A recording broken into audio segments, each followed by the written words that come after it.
여러분 즐거우세요? 네, 고맙습니다. 청년들이 지나간 주간에 청년 선교 비전 다 잘 마치고 이제 또 올여름에 거룩한 땀을 흘리기 위해서 준비하는 가운데 있습니다. 젊은이들을 위해서 많이 기도해 주시기를 바라고요. 우리 청년부를 위해서 한번 격려의 박수를 보내도록 하겠습니다. 감사합니다.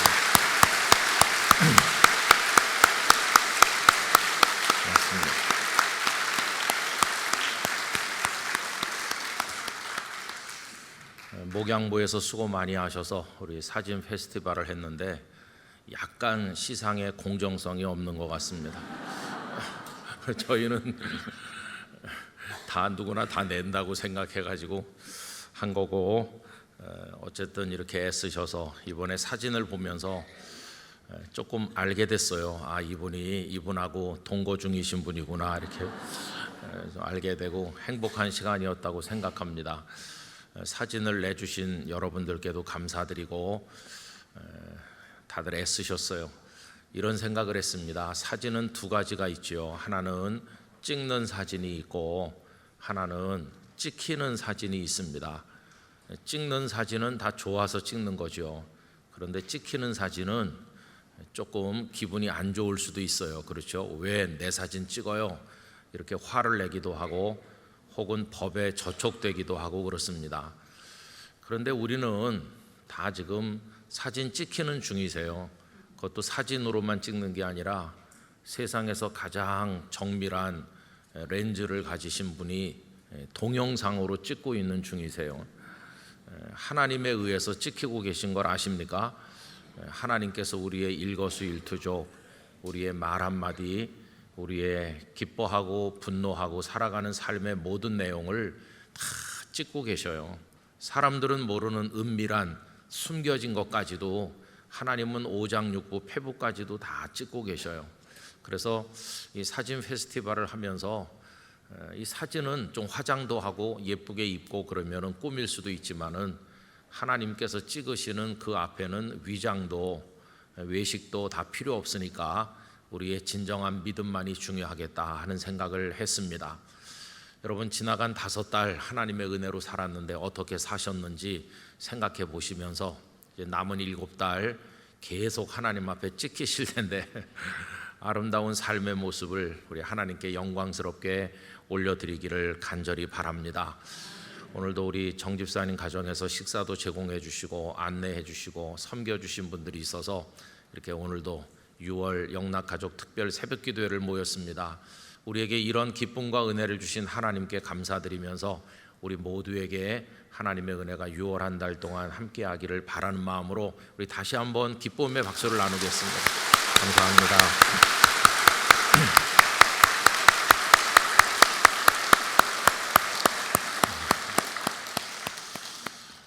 성도 여러분, 오늘도 우리가 이 자리에 모였죠. 근데 여기 가까운 데서 오신 분들이야 그죠? 그냥 산책하는 마음으로 교회 간다, 그렇게 말해도 될 만큼 오늘 날씨도 좋고 가볍게 오신 분도 계시겠지만은 정말 먼 데서 몸도 많이 아프고 여러 가지 힘든 상황에서 오신 분들도 계실 겁니다.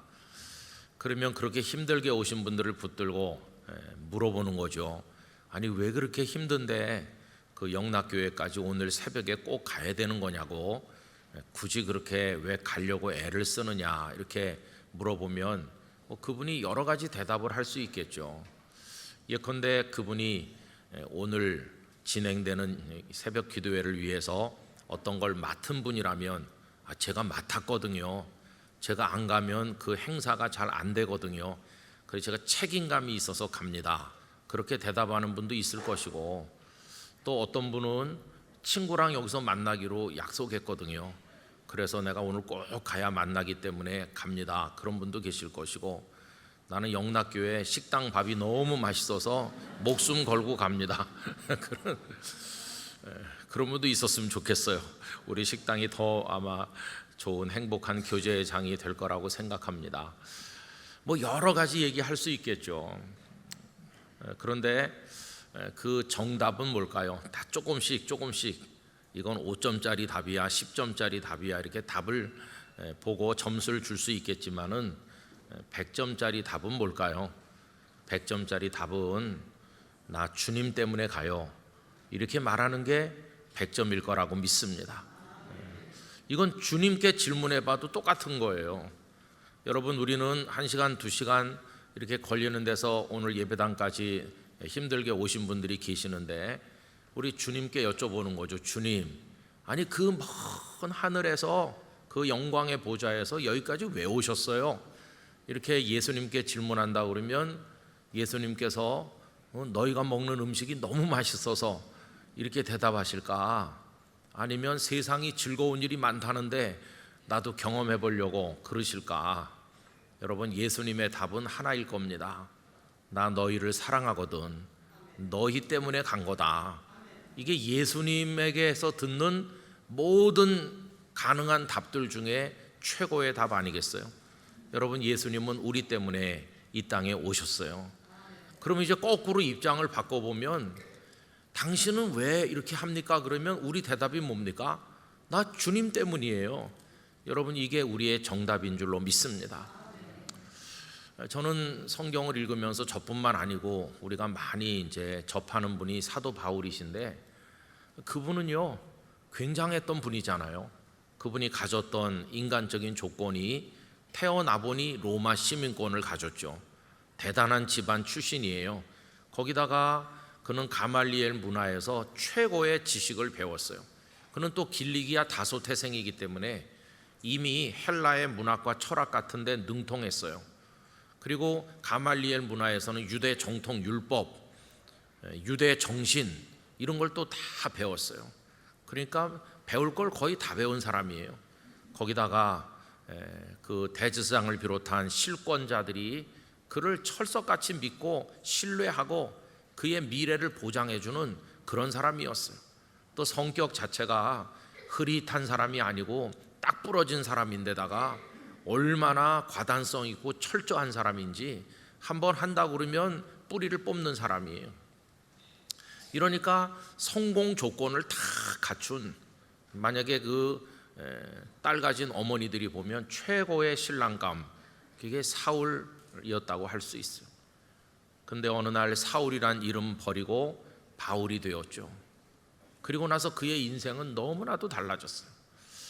여러분, 우리가 예수님을 믿으면서 어떤 대가를 지불한다고 생각하세요? 우리가 지불하는 대가가 뭐가 있을까요?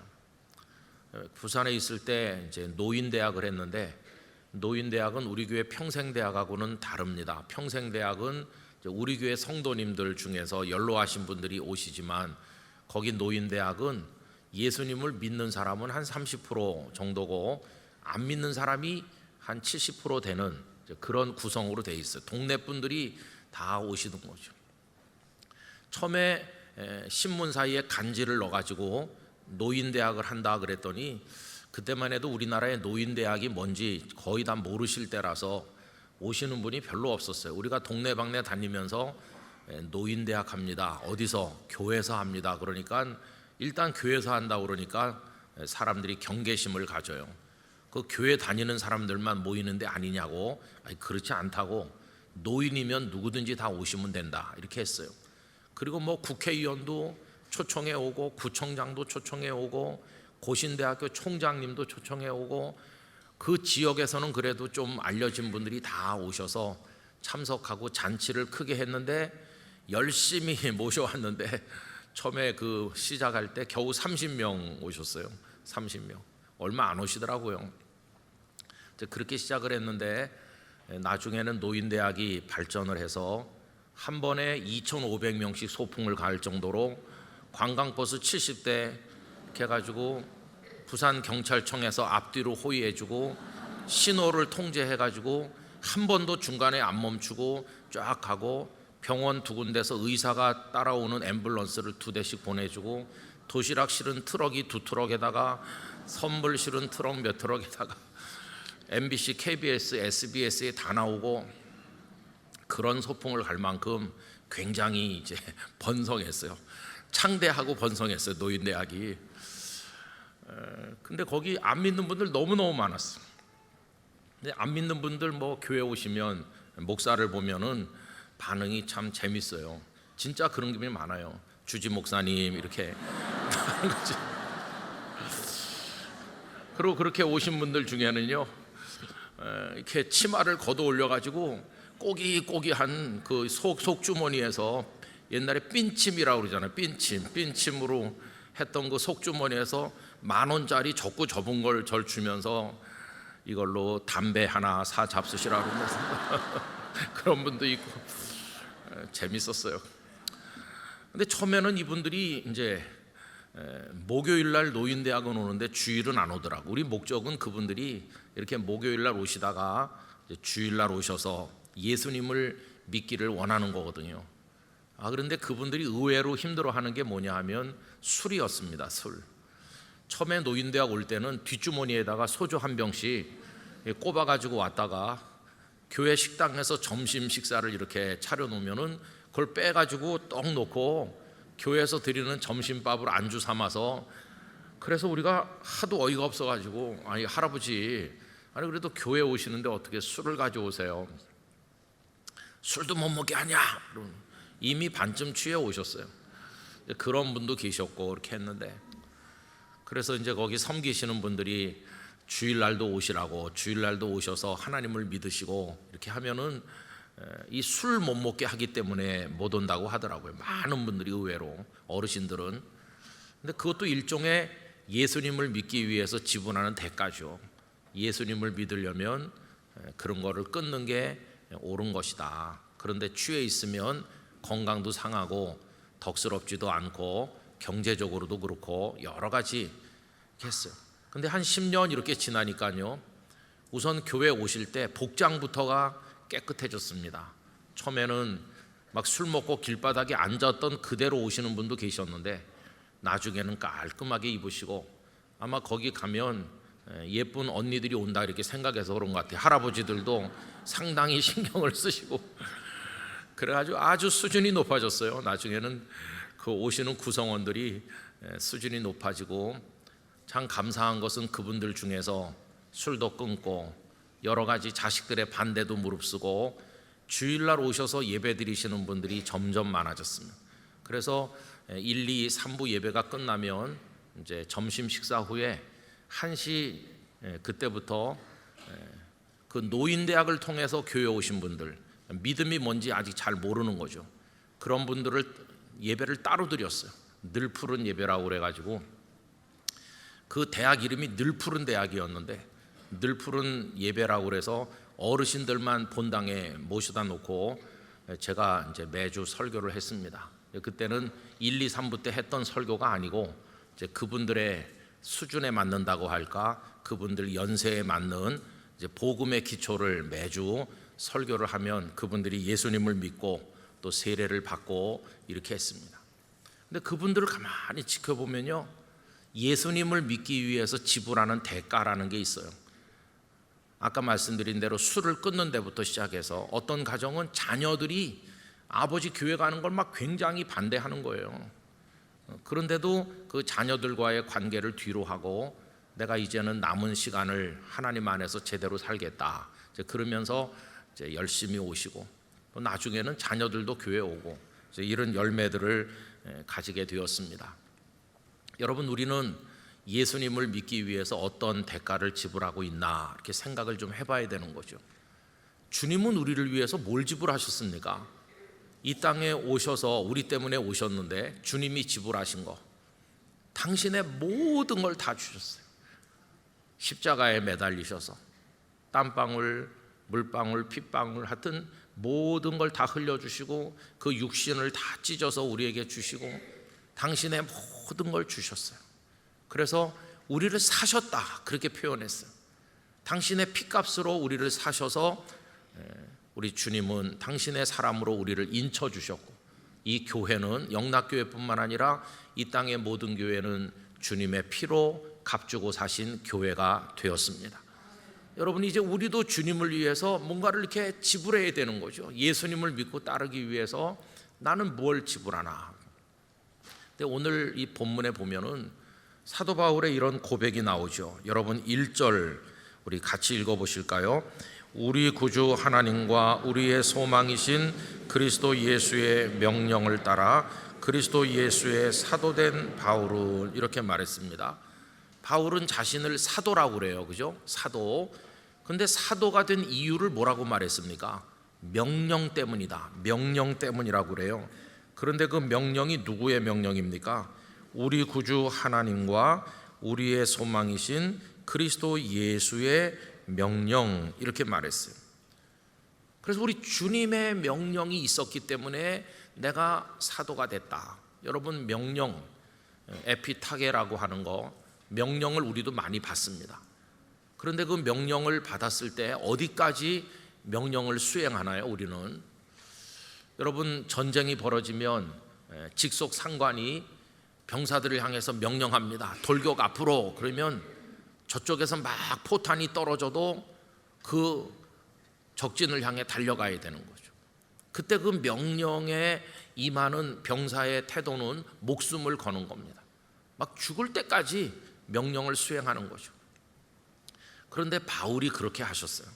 사도의 직분을 감당하기 위해서 그는 어느 정도의 대가를 지불하면서 모든 걸 걸고 그 명령을 수행했나? 생명을 거셨어요. 여러분, 고린도후서 11장 끝에 가보면 사도로 살기 위해서 바울이 지불한 대가가 쭉 나와 있어요. 그냥 매도 많이 얻어맞았고, 감옥에도 숱하게 갔고, 굶기도 했고, 강도 때를 만나기도 했고, 배를 타고 가다 파선도 당했고, 뭐 여러 가지 고초를 수도 없이 당했어요. 그 모든 걸 다 당하면서도 끝까지 그 명령을 수행했어요. 저는 이 1절 말씀을 요 몇 달 전에 읽다가 1절에 사로잡혔어요. 이 말씀에 도대체 어떻게 그 명령을 그렇게 수행할 수 있었나? 목숨까지 걸고. 여러분, 제가 아는 목사님들 중에도요 중도에 하차한 분들이 많아요. 제 선배님들 중에도 그런 분도 있고, 또 제가 가르쳤던 이 중에도 그런 이도 있어요. 제 선배들 중에는 그 교회 일을 하는 게 힘이 드셨는지 왜 그랬는지 관뒀어요. 중간에 관두는데 나 이제 목사 관두겠어 이렇게 관둔 게 아니라 자살을 했어요. 자살. 그래가지고 그것도 도중하차죠. 사실은 끝까지 하나님이 불러가실 때까지 정상적으로 충성해야 되는데 목숨 걸고, 여러분 사실 목숨을 걸고 충성할 각오를 하면 아무리 어려운 일이 있어도 그런 파국으로 가면 안 될 텐데, 얼마나 힘들었으면 저렇게 내려오는 방법을 이상한 방법으로 했나. 그렇게 이해가 좀 되는 것 같으면서도 어떤 때는 이해가 안 돼요. 아니 저럴 용기가 있으면 끝까지 가봐야 되는 거 아닌가. 그런 분도 봐서 마음이 참 아픈가 하면요, 어떤 분은 그냥 쉽게 관두는 거예요. 쉽게 어느 교회 가서 이제 부목사를 했는데 뭐 좀 이렇게 잘 안 맞았어요. 성도들하고 안 맞고 담임 목사님하고도 좀 뭐 이렇게 안 맞고, 그러니까 그냥 어느 날 갑자기 관뒀어요. 아니 네가 신학교 나와가지고 목사 안수 받고 평생을 주를 위해 살겠습니다 이렇게 했는데 뭐 이렇게 쉽게 관두냐? 그냥 뭐 마음도 안 편하고요. 아니 뭐 마음이 언제나 편해서 하나. 주님은 우리를 위해 죽기까지 하셨는데 뭐 할 건데? 그냥 뭐 먹고 사는 방법은 많이 있습니다. 아니 그러면 그동안 목사로 살아온 게 먹고 살기 위해서 한 건가? 그 먹고 살기 위해서 하는 걸 성경은 뭐라고 말하냐면 싹군이라고 그래요. 싹군. 먹고 살기 위해서 하는 거가 아니고 주님이 우리를 위해서 당신을 주셨으니까 우리도 주님의 명령을 받드는데 끝까지 받드는 거지. 여러분, 오늘 새벽에 여기 오신다고 누가 뭐 굉장한 선물을 줍니까? 무슨 뭐 여러분 직장의 지위를 높여줍니까? 우리 그런 게 아니거든요. 오히려 여기 왔다 가신다고 참 힘들고 어려운 분도 많을 거예요. 근데 우리가 왜 옵니까? 그냥 주님 한 분 때문에 온다고 그러잖아요. 주님. 여기 바울은 지금 그렇게 하는 거예요. 그래서 제가 이제 이 말씀에 사로잡혀서 가만히 있으면서, 그럼 바울에게 주님은 어떤 분이셨나? 여러분, 바울 주변에도 사람이 많았습니다. 그런데 어떤 중도 하차한 사람이 많아요. 대표적인 예를 들면 데마라는 사람이 있었는데, 여러분 골로새서랑 빌레몬서를 읽어보면요, 데마 이름이 나옵니다. 그때는 바울이 데마를 사랑받는 동역자 이렇게 표현하면서 데마가 여러분들에게 문안합니다. 그때는 충실했어요. 그때가 사도 바울이 감옥에 있을 때입니다. 그때 쓴 게 다 옥중서신이잖아요. 에베소, 빌립보, 골로새, 빌레몬, 이게 옥중서신인데 그때가 한 63년에서 64년쯤 돼요. 그런데 디모데 후서에 가면 데마가 또 나오는데 그때는 데마가 변했어요. 뭐라고 되어 있냐면 데마는 주님을 버리고 데살로니가로 가버렸다. 이제는 탈락한 거예요. 그러면은 그 앞에 옥중서신을 쓸 때랑 디모데 후서를 쓸 때랑 그 기간이 몇 년쯤 되냐 하면은 한 3년 내지 4년이죠. 3, 4년 전만 해도 바울 곁에서 충실한 주님의 사람이었는데 3, 4년 지난 이후에는 그는 탈락한 거예요. 데마는 세상을 사랑하여 데살로니가로 가버렸다는 거예요. 주님 버리고 가버렸어요. 그렇게 가는 사람들도 많은데 바울은 도대체 무엇 때문에 끝까지 이 명령을 수행하다가 마지막엔 정말 생명을 바쳤잖아요. 도대체 뭐가 그를 그렇게 강력하게 끝까지 끌어당길 것일까? 도대체 주님은 그에게 어떤 분이셨길래, 바울에게 주님은 어떤 분이시길래 생명보다 더 소중한 분이었을까? 그런 생각을 오랫동안 하게 됐어요. 우리 영락교회 성도 여러분, 주님은 우리 성도님들에게 어떤 분이십니까? 그냥 조금 기분 좋고 뭐 조금 형통할 때는 주님 이렇게 부르다가 조금 어려우면 언제든지 버릴 수 있는 그런 분이신가? 아니면은 내가 세상 모든 걸 잃어버려도 끝까지 붙들어야 될 분으로 우리 주님을 생각하는가? 바울에게 주님은 어떤 분이셨길래 그렇게 사랑했던 세상의 모든 것들 다 배설물로 여기면서까지 목숨까지 걸면서 따라가야 될 분으로 우리 주님을 그렇게 마음에 간직했을까? 여러분 오늘 본문에 바울은 두 가지로 얘기하죠. 1절을 방금 읽은 데 보시면 하나님은 바울에게 어떤 분이십니까? 구주 하나님 이렇게 말해요. 소테르, 날 구원하신 분. 여러분 하나님을 여러분의 구원자로 믿으시죠, 그죠? 날 구원하신 분. 그런데 일시적 구원이 아니라 나를 죄로부터, 사망으로부터, 사탄의 악한 손에서부터 건지셔서 영원한 생명에 이르는 완벽한 구원을 주신 구주 하나님이시다. 구주 하나님. 여러분 하나님을 창조주 하나님 이렇게 말하고 대주제 위대하신 하나님 이렇게는 말하지만 구주 하나님이라고 하는 표현은 조금 독특하죠. 그런데 여러분 이 표현은 성경에 많이 나오고 있어요.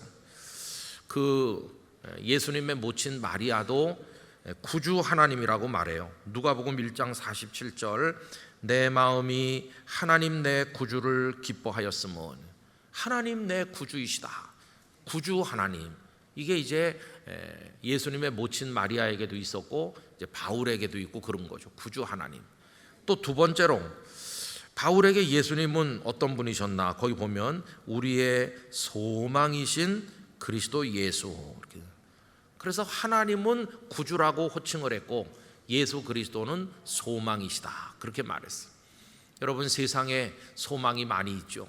한 달만 기다리면 내가 그거 잘 돼가지고 내가 그래도 돈을 좀 만질 수 있을 거야. 한 달 후에는 돈이 좀 올 거야. 이것도 소망이겠고, 우리 학생들에게는 조금만 노력하면 이번에는 합격할 거야. 그것도 소망이겠고, 여러 가지 종류의 소망이 있을 겁니다. 또 어떤 분들은 올해는 내가 가정을 이룰 수 있겠나, 우리 아이가 태어나려나, 그런 소망을 가진 사람도 있겠죠. 그런데 여기 예수님은 어떤 소망이실까요? 궁극의 소망이시죠. 궁극의 소망. 이 소망은 누구도 빼앗아갈 수 없는 완벽한 소망이고, 세상이 다 빼앗아가도 우리에게서 빼앗아갈 수 없는 소망이 바로 그리스도 예수님이십니다. 세상이 다 무너지는 것 같은 고통의 한복판에 있을지라도 소망이 있은 거죠. 여러분 욥이 자녀들이 죽고 재산이 다 없어지고 몸에 병들고 이런 고통을 겪었지만 그 욥기를 쭉 읽어보면 그가 유일하게 붙들고 있는 소망은 주님이셨어요. 주님. 주님이 그의 유일한 소망이셨어요. 그래서 바울은 하나님은 구주라고 표현했고 예수 그리스도는 소망이라고 표현하면서 그분이 내게 주신 사도가 되라, 이 명령을 내가 받았기 때문에 이 명령을 내가 목숨 걸고 끝까지 수행한다. 끝까지 내가 이걸 수행한다.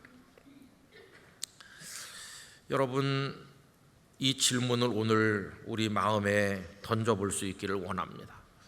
너는 왜 주님을 믿나? 이렇게 물어봐야 되고요. 왜 이 새벽에 이곳에 앉아 있는 것인가? 이렇게 물어봐야 되고요. 저 같은 목사는 너는 왜 목회하니? 이렇게 물어봐야 되는 거죠. 제가 어떤 존경하는 목사님 이제 은퇴하신 다음에 여쭤봤어요.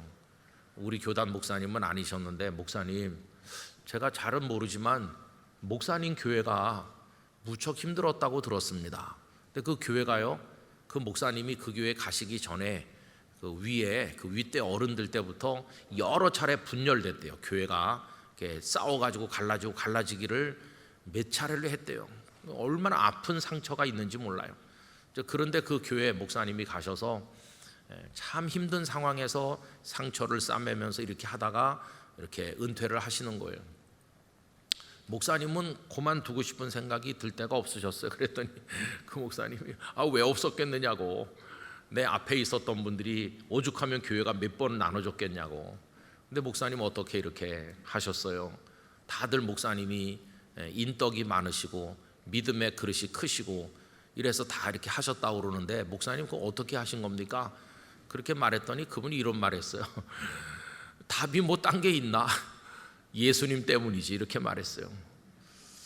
근데 사실 그 목사님은요, 굳이 그 교회에서 그렇게 고생 안 해도 됐어요. 왜냐하면은 그분의 자녀들이 한 3명인가 4명인가 있었는데, 잘 나가는 젊은 변호사도 있었고 의사가 2명이나 있었고 또 자녀 하나도 아주 잘 돼가지고 그 자녀들이 아버지 이렇게 여기서 이 아픈 교회에서 상처를 주고받는 이런 교회에 계시지 말고 그냥 좀 일찍 은퇴하세요. 일찍 은퇴하면 아버지 우리 잘 모시고 해드리겠다고 그랬다고 그래요.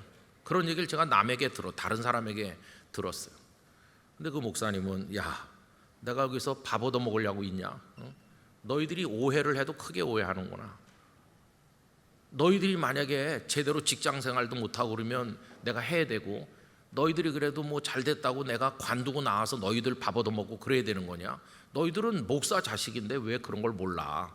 그런 게 아니고 이 애비가 이 교회를 지키는 거는 다른 게 아니야. 주님이 하라고 그랬거든. 주님이 너 이거 해, 그래서 하는 거지 너희들하고는 아무 상관이 없는 거야. 그 결과가 어떻든지 주님이 하라고 그래서 하는 거야. 저한테도 그 한마디 얘기하시더라고요. 김 목사, 그 부산에서 목회할 때 부산서 목회하는 거에 대해서 갈등도 있고 어려움도 있을 텐데 그냥 주님이 하라고 그러니까 하는 거라고. 우리 목사들은 그런 거라고. 근데 여러분, 이게 목사들의 얘기만이겠습니까? 전 우리 영락교회 성도들이 뭐 교회에서 어떤 일을 맡아서 섬기시든지 뭐 그런 거 다 떠나서 예수님을 믿는 것 자체가, 우리를 위해 이 땅에 오셔서 모든 걸 주신 그 주님께서 나를 믿으라, 나를 따르라 이렇게 하셨기 때문에 하는 것이라고 믿습니다. 여러분, 그렇게 하시기를 바랍니다. 주님과 나 사이에는 딴 게 개입되는 게 없어요. 주님이 뭐 나에게 돈 뭉치 준다고 그래서, 날 출세시켜 주신다고 그래서 이런 걸 거기 끼워 넣으면 안 돼요. 그런 걸 끼워 넣지 말고 그냥 주님이시니까, 주님이 날 사랑하셔서 십자가 지셔가지고 뭐 나한테 뭐 주님이 원하는 게 있나요? 그렇게 해주신다고 주님이 뭐 더 부자가 되시나요? 그런 게 아니잖아요. 주님의 사랑에는 아무것도 끼어드는 게 없어요. 그냥 내가 너를 사랑한다 이거였어요. 그러면 우리도 주님, 제가 주님을 사랑합니다. 어떤 이유도 거기에는 결부시킬 필요도 없고 그냥 주님만 바라보는 거예요. 주님. 그런데 가끔씩 저도 그렇고 이제 많은 성도님들 지난 세월에 목회하면서 보니까 왜 이게 흔들릴 때가 많은가? 다른 걸 많이 결부시키기 때문에 그래요. 봉사하던 분도 흔들릴 때가 있는데 왜 그러세요? 왜 힘들어하세요? 그러면 목사님, 내가 이렇게 하면 누가 등이라도 한번 두들겨 줘야 되는데 그 사람들이 잘못했다고만 자꾸 그래요. 화가 나서 못 견디겠어요. 뭔가 결부된 거예요, 그죠? 사람들이 나를 인정해 주나 아닌가 이런 생각이 그 사이에 끼어 들어오니까 그래서 흔들리게 되고, 흔들리는 그 순간 주님이 안 보이는 거예요. 주님을 보고 따르는 게 신앙생활 하는 건데 주님은 안 보이고 못된 사람들만 눈에 보이는 거고 섭섭한 것만 보이고 뭐 다 그래요. 저는 오늘 새벽에 여러분들에게 이 말씀을 드리고 싶은 거죠. 여러분, 우린 주님의 명령을 받았습니다. 나를 믿으라, 나를 따르라, 내가 너를 사랑한다, 너는 내 사람이야. 너는 이제 목사가 됐고 장로가 됐고 권사가 됐고 집사가 됐고 여기 바울이 사도가 된 것처럼 명령을 주셨는데 이 명령을 여러분 아무것도 결부시키지 말고 주님 한 분만 바라보며 따라가게 되기를 원합니다. 이게 주님을 믿는 거예요. 주님을 믿는 건 그런 거예요.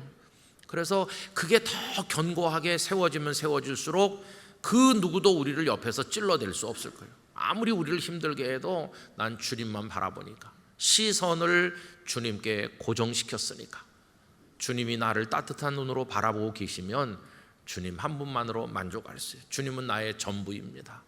세상 모든 게 다 사라져도 주님은 내게 영원하신 분이시니까. 여러분, 마지막에 우리가 기력이 떨어지고 연약해져서 그 많은 좋아하는 취미도 다 내려놓고 가고 싶은 데도 못 가고 이제는 내가 남이 먹여주는 음식을 먹어야 되고 사람도 못 만나고 이제는 기억도 가물가물하고 모든 게 다 없어지는 그런 마지막 순간이 올 거 아니겠어요? 심지어 가족마저도 헤어져야 될 순간이 올 텐데도 여러분, 그 순간에도 우리 앞에 계시는 분은 주님이세요. 주님이 우리의 궁극적인 마지막 최후의 우리의 영원한 소유가 되시는 분이 주님이세요. 그 주님 한 분을 바라보면서 꾸준히 나가시길 바랍니다. 여러분, 5달을 그렇게 살려고 애쓰신 줄 아는데 이제 6월 1달, 올해 남은 7달, 그리고 여러분의 남은 인생 마지막 지점까지 주님을 바라보며 왜 그렇게 열심히 충성하세요? 저 주님 사랑하거든요. 왜 이렇게 먼데 새벽에 오셨나요? 저 주님 사랑하거든요. 이렇게 대답하면서 주님 외에는 그 어떤 이유도 없고 그 어떤 동기도 없고 주님이 전부가 되시는, 그런데 그 주님이 나에게 참 구원이 되시고 소망이 되시고 기쁨이 되시고 나에게 승리를 가져다 주시고 주님 한 분이면 부러울 게 없는, 여러분, 주님으로 충만한 그런 신앙생활 하시게 되기를 바라는 것입니다. 오늘 나오신 성도님들의 가정에 그런 의미에서 예수 그리스도, 또 우리 성부 아버지 하나님, 성령 하나님, 삼위일체 하나님의 임재와 은혜와 축복이 충만하시기를 진심으로 기원합니다. 우리를 화나게 만들고 깜짝 놀라게 만들고 이런 게 너무 많아요, 그죠? 지나간 주간에도 아침에 경보 울려가지고 대피해라, 어디로 대피했는지 잘 모르는데 저는 그때 바깥에 이제 교계 모임이 있어서 가는 중이었고 나중에 오니까 제 아내가 놀래가지고 대피하려고 했다고 그러더라고요. 그래서 어디로 대피하려고, 남편도 버리고 어디로 대피하려고 그랬더니 그래서 우선 급한 대로 뭘 챙겼대요. 급한 대로 뭘 챙겼는데 차마 그 얘기를 못 하겠고 조금 있으니까 그냥 오보였다고 그래서 집에 남아 있었더래. 잘못했으면 저 가족을 잃어버릴 뻔했습니다. 그녀가 어디로 대피해가지고 알리지도 않으면 전 큰일 날 뻔했는데 그런 일도 우리 겪었고 뭐 별별 일이 많잖아요. 그래도 여러분 괜찮아요. 주님 우리와 같이 계시기 때문에 그분이 우리의 모든 것 되시는 것입니다.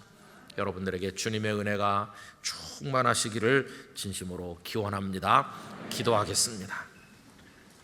아버지 하나님, 사도 바울은 180도 인생의 방향도 목적도 달라졌습니다. 그동안 그렇게 사랑했던 거 다 배설물처럼 버렸습니다. 그리고 그동안 그렇게 미워했던 예수님을 자신의 전부로 모셨습니다. 그리고 그분의 명령을 따라 사도가 되어 그 명령을 지키기 위해서 조금 수고하다가 그만둔 게 아니라, 조금 애쓰다가 포기한 게 아니라 끝까지 전제와 같이 부음이 되고 달려갈 길을 다 달리고 선한 싸움 싸우고 믿음을 지켜 생명을 주께 드리기까지 그는 충성하였습니다. 주님, 그에게 주님이 어떤 분이셨는지를 생각을 해봅니다. 저희에게 주님은 어떤 분이실까요? 오 주님, 주님께서 저희를 위해 이 땅에 오신 것처럼 이제 저희도 주님 한 분을 위하여 달려가기를 원합니다. 주님 이미 우리를 그렇게 사랑하셨으니 이제 저희도 주님을 사랑하는 마음으로 부르심을 받은 대로 세워진 그 자리에서 주님 영광 찬송하며 걸어가게 하여 주옵소서. 주님 우리를 사랑하셨으니 우리도 주님 사랑하면 우리의 모든 가정의 삶, 일터의 문제, 신앙의 여러 영역들, 우리의 기도 제목 다 주께서 아시고 인도하실 줄 믿습니다. 영락교회 성도들을 강건하게 세워 주시옵소서. 세상을 이기는 그리스도인 되게 해 주시옵소서. 성령에 충만하게 하여 주시옵소서. 아기를 잉태한 이들 순산하게 하여 주시옵시고, 몸이 아픈 분들 쾌차하게 하여 주시옵시고, 갈 길이 멀어서 쓰러진 분들 다시 일어서게 하여 주시옵시고, 어떻게 해야 될지 몰라 방황하는 이들에게 해결의 길을 열어 주시기를 원합니다. 아버지 하나님, 사진을 내셔서 우리 성도의 교제를 나눴는데 애써서 준비하신 분들이나 또 모든 행사를 주관한 목양부에 은혜를 허락해 주시기를 원하옵고, 하나님께서 우리를 사진 찍고 계심을 깨닫고 반듯한 모습으로 하나님 앞에 살아가게 하여 주옵소서. 오늘 아침에도 안내하고 헌신하고 봉사한 분들, 식사를 대접하는 가정, 많은 이들의 사랑에 수고가 있습니다. 어여삐 여기시고 우리 영락교회를 천국 같은 교회가 되게 하시며 하나님 영광 위에 달려가게 하여 주시옵소서. 하나님 사랑합니다. 더 높여드리기를 원합니다. 6월은 호국보훈의 달인데 대한민국을 지켜 주시옵소서. 이제는 생명의 구세주 예수 그리스도의 은혜와 아버지 하나님의 사랑과 성령님의 교통하심이 우리 성도들 한 분 한 분과 가정과 일터와 영락교회, 한국교회, 이 땅의 백성들, 이 나라, 이 민족 위에 영원히 함께 하시기를 축원하옵나이다. 아멘.